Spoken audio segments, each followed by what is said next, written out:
வணக்கம் நண்பர்களே, தமிழ் பிளாசம் சேனலில் பிரண்டை எண்ணெய் எப்படி செய்கிறதுன்னு பார்க்கலாம்.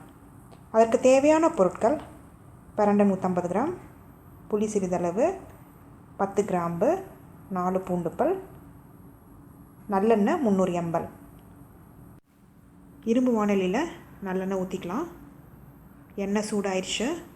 இப்போ பிரண்டையை போட்டுடலாம். பிரண்டையை நல்லா கழுவிட்டு ஈரப்பதம் இல்லாமல் நீங்கள் போடுங்க. பிரண்டையில் ஈரப்பதம் இருக்கும், வெடிக்கும். நீங்கள் போடுறப்ப தள்ளி நின்றுக்கோங்க.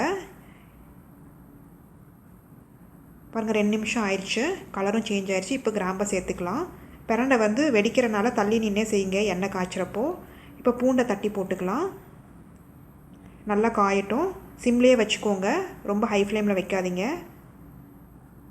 இப்போ புளியை அப்படியே சேர்க்காமல் கிள்ளி போட்டுக்கலாம்.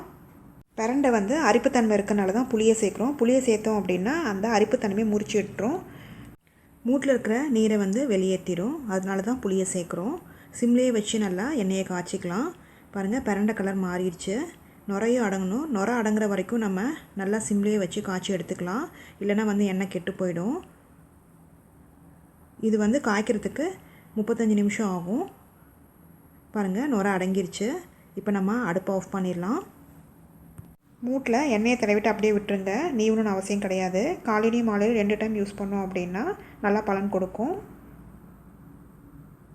பச்சை கற்பூரம் இந்த அளவுக்கு எடுத்துகிட்டு நல்லா பவுட்ரு பண்ணி போட்டுக்கோங்க. அப்படியே போட்டோன்னா கரையாது.